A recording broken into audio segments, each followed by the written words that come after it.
estaba quedando algo en la pasada de lo que habíamos visto en los videos anteriores, sobre el tema de la seguridad social. ¿Qué va a pasar ahora con el empresario de que toma un empleado y que en 72 horas por ABCD circunstancias no lo ha afiliado, prácticamente estaría cometiendo un delito? ¿Hacia allá va la pregunta o usted cree que yo estoy exagerando? Mire, a mí lo que me preocupa es que también, nuevamente, ya había disposiciones legales en términos de la necesaria y obligatoria, que yo estoy totalmente de acuerdo, afiliación de los trabajadores al Seguro Social. Pero ahí hay varios problemas también. Si uno le fuera a creer a este gobierno, uno pensaría que con las herramientas que tiene en estos 4 años, porque si fuera otro presidente estaría terminando periodo, no debería haber nadie que no esté asegurado en el país, porque ya hubieran perseguido ante las denuncias este tema. Le comento que hoy día, creo que hoy día mismo, en la mañana, están ante la Comisión de lo Laboral en la Asamblea Nacional un grupo de trabajadores bananeros, a los que no se los ha asegurado por años, y que llevan denunciando, no de ahorita, de inicio del gobierno, que no han sido asegurados. Gente además que como tiene que trabajar con pesticidas, con todo este tipo de cosas, tiene una incidencia muy grave en su salud por efecto de sus propias tareas, ¿no? Cáncer y todo tipo de cosas, y en una total indefensión porque no han sido asegurados. Sin embargo, las autoridades laborales... ¿Existe la norma para esto? Claro, existe. El problema es que si existiendo la norma, este gobierno no la ha aplicado en 4 años, porque algunos de los patronos son parte de Alianza País, y de hecho algunos son asambleístas de Alianza País, los que no han asegurado a sus trabajadores. Entonces, cuando van a poner una norma tan dura, tan rigurosa, ¿sabe qué? A mí me da la sospecha que van a perseguir a la pobre ama de casa que quiso asegurar a la empleada y ella no quiso porque si no dejaba de recibir el bono, y en cambio a sus socios de negocios, a esos no los van a perseguir porque hasta ahora no los han perseguido. Vayan y pregunten en la zona bananera a los trabajadores cuántos han sido asegurados. Hoy día están presentando denuncias, hay denuncias ya presentadas. Hay un asambleísta, incluso de Alianza País, que está entre los que no han asegurado a sus trabajadores en la zona bananera. Pero podría Entonces, ser de que ¿cómo les esos sean creen? trabajadores de otra condición, de estajeros, ocasionales, Mire, etcétera. no, hay gente que está, había una acusación de un señor que ha trabajado 8 años, que se muere el señor, además le han, eso me hicieron conocer, le han hecho hasta los descuentos para el seguro y cuando va no hay seguro. Entonces, quiero decirle Eso que ya todas entra en esas... la categoría del delito de estafa. Claro, quiero decir, y todas estas cosas han sido denunciadas ante la autoridad laboral de este gobierno, no del gobierno de la larga noche neoliberal, no del gobierno de la partidocracia. Todo eso, hay una denuncia presentada ante la Defensoría del Pueblo por estos trabajadores. Hay un pronunciamiento de la relatora de Naciones Unidas contra las modernas formas de esclavitud en el 2010, que le dedica una página a los trabajadores del área bananera ecuatoriana. Todo esto conocido por este gobierno, por el gobierno de la Revolución Ciudadana, que quiere poner una norma así de estricta. ¿Y qué ha hecho? ¿Qué ha hecho estos 4 años? Yo pregunto. ¿Usted considera que sí existe la normativa en el campo legal ecuatoriano que evite la realización de esta consulta? Existe, o sea, no se trata de evitar la realización de la consulta, se trata de los caminos de la consulta. El propio presidente, en la carta O sea, que le usted manda... en el fondo sí está de acuerdo con que se consulte al pueblo. Mire, yo creo que hay temas en los que uno tiene que consultar al pueblo, pero siguiendo los mecanismos que corresponden. Ya, usted disiente del camino tomado. Aquí corresponde una asamblea nacional o una asamblea constituyente. Ahora, yo disiento y digo no al contenido de las preguntas. Son preguntas para quitarnos derechos. No solo derechos y garantías que nos da la Constitución ecuatoriana, sino quieren quitarnos derechos y garantías que nos da la Carta de Naciones Unidas. Yo recuerdo que alguna vez el abogado Panchana, asambleísta Panchana, había dicho que, Dios mío, después de todo eso fue un texto que se escribió hace 50 años. Eso dijo el doctor Panchana. Yo le recuerdo que por más que tenga 50 años o más, la Declaración de Derechos Humanos es nuestra carta mínima para salir de la barbarie. Y una consulta que mañosamente, que engañando a la gente, pretenda privarnos de esos derechos, es algo que por supuesto uno tiene que contestar. ¿Usted considera de que los puntos de la consulta eliminan derechos y cómo se ubicaría eso dentro de la misma prohibición de la consulta de la no regresividad? Mire, la pregunta 1 y 2 son clarísimas. Están eliminando la presunción de inocencia, que es una garantía que a usted le brinda la Carta de Naciones Unidas.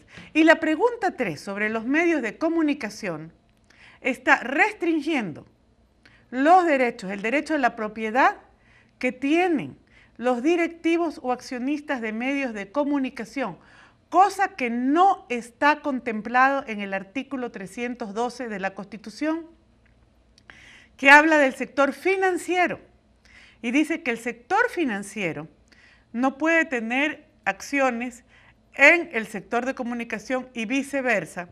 Y luego dice, y anteriormente a eso dice, que los bancos no podrán, y las entidades financieras no podrán ser dueñas de acciones en otro tipo de negocios. Y en el eso campo está clarísimo en el 312. Cuando usted esa prohibición se la extiende también a los dueños de medios de comunicación en algo que es una falacia por asociación, porque eso se llama, tiene un nombre, eso se llama falacia por asociación. Yo le digo, A no puede comer con B y B no puede comer con A.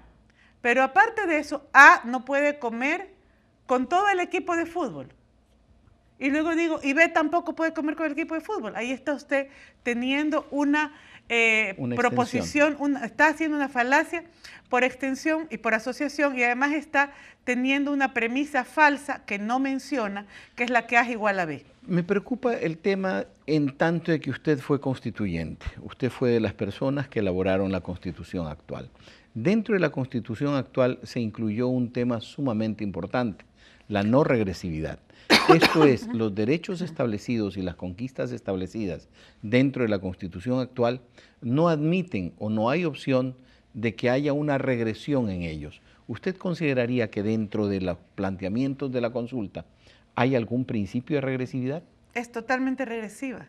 La consulta es regresiva en la pregunta 1 y 2, es regresiva además porque en la pregunta 1 y 2 de la entre comillas enmienda a la que da lugar al referéndum, es regresiva en la pregunta 1 de la consulta porque está generando una presunción de culpabilidad que atenta contra la presunción de inocencia. Es regresiva en términos de la pregunta 3 porque le quita derechos a los dueños, a los accionistas, a los directivos de los medios de comunicación. Entonces, es una consulta regresiva. Yo quisiera hacer una aclaración. Yo fui una de las personas que elaboró muchos de los artículos de esta Constitución y voté sobre todo por muchos de los que nos daban derechos y garantías. Denuncié también la Constitución en la parte que tenía que ver con la concentración de poderes y luego en la falsificación de textos de última hora. Pero también creo que hay que defender fundamentalmente los derechos y garantías constitucionales y sobre todo la Carta de Naciones Unidas. Y eso, el señor Mera nos quiere engañar y decir que no se está cambiando. ¿Pero por qué el señor Mera? Porque él salió en una cadena nacional justificando las preguntas. En el caso de la pregunta 2, él salió claramente diciendo que la redacción del artículo 71 no implicaba regresividad, cuando sí implica. Leyó nomás el primer párrafo del artículo 71 y no leyó la segunda parte del artículo 71 modificada por la pregunta 2. Y allí está también la regresividad. Entonces, es regresiva, implica renunciar a derechos, implica, le digo nuevamente, es indefensión. Los ciudadanos vamos a quedar indefensos ante el poder, y el poder a su vez se va a blindar, y se blinda de dos maneras. Se blinda librándose de la prisión preventiva en que nos condena a todos por el fuero, y se blinda además con la apropiación de las Cortes a través de la 4 y 5. ¿Cuántas denuncias? A ver, ¿qué va a pasar con Ivanhoe, señores fiscales, que meten presos a todo el mundo? ¿Qué pasó con Ivanhoe? Ahí sí hay indicios claros de culpabilidad que apuntan a funcionarios altísimos de este gobierno. Y allí no han actuado los señores fiscales. Tengo entendido que el juicio en el cual intervino el hermano del señor presidente, lo escuché hoy día en la mañana en uno de los noticieros, ganó. No, pero aquí no confundamos. Ese es el tema en Estados Unidos, donde la compañía que tenía la concesión anterior de Ivanhoe, lo había acusado a él de ser el responsable que les quiten la concesión para darle a Ivanhoe la concesión. No, aquí el problema no es ese. Nosotros no tenemos una denuncia contra el señor Fabricio Correa por el tema de Ivanhoe. La denuncia es contra este gobierno, sus ministros, incluso el presidente de la República está allí implicado por haber aprobado un contrato que decía que el contrato estaba por encima de la ley y la Constitución, por haber creado un reglamento ad hoc para dar ese contrato, por haber tenido una serie de, por haber entregado un contrato que decía que era simplemente para la producción, por ejemplo. Bueno, ese sería el tema de otra. Entonces, digo, allí hay indicios, hay documentos, tenemos grabaciones del propio presidente ordenando que se le ponga sueldo, aunque sea la mamá del gerente, y allí no actúan los fiscales. ¿Qué pasó? Brincándonos a la consulta mismo, que todavía se nos quedan un par de temas en el tintero. ¿Y qué opina usted de lo que Quito se va a quedar sin toros? Mire, esas son las preguntas de la farsa. Yo le digo, la pregunta de los casinos es la pregunta del ordeño y la pregunta de los toros es también la pregunta diabluma. ¿Por qué?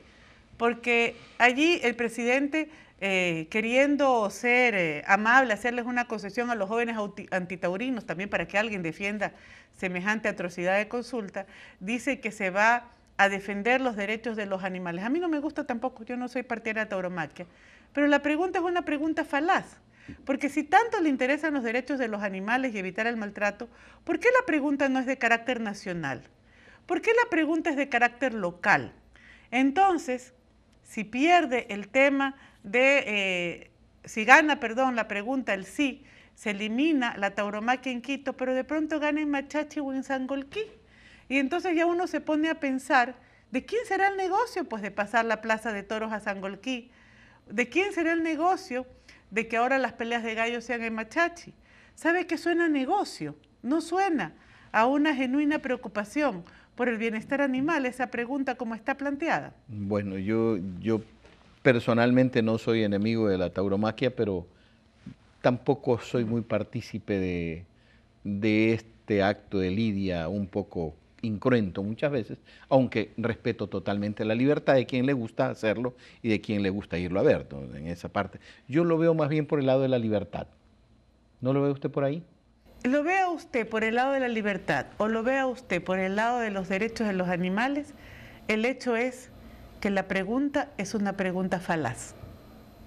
Porque los partidarios de su libertad para tener los espectáculos que quieran, o los partidarios de la defensa de los animales, hubieran esperado una pregunta de carácter nacional. ¿Y los casinos no es positiva la pregunta? Primero, no determina cuáles son los lugares de juego lícito o ilícito, hace una sola mezcla allí. Segundo, habla por cantones. El presidente ha sido muy claro, eliminar todo tipo de juego. Ay, mire, el presidente a cada rato cierran, aquí en Guayaquil somos los testigos de que los cierran un día y los abren al siguiente, los cierran un día y los abren al siguiente, y que en medio de ese abre y cierra, la sospecha es que hay un gran aceitamiento de manos, que algunas manos limpias seguramente están aceitadas porque abren, cierran, ¿qué está pasando? Se ha denunciado continuamente y no se ha llegado, se ha denunciado eso y no se ha llegado a nada. Ese tipo de cosas a uno le da a sospechar. Nuevamente me recuerdan a mí la frase de las aduanas. Crear dificultades para vender facilidades. No son preguntas consistentes, son las preguntas de relleno, son las preguntas que uno, la consecuencia, uno puede decir, bueno, puede ser, a mí me parece que incluso uno puede decir, es falaz que uno quiera prohibir el juego porque lo que está promoviendo entonces es el juego clandestino, así como en la prohibición de las bebidas en Estados Unidos, cuál es la normativa que nos rige, etcétera.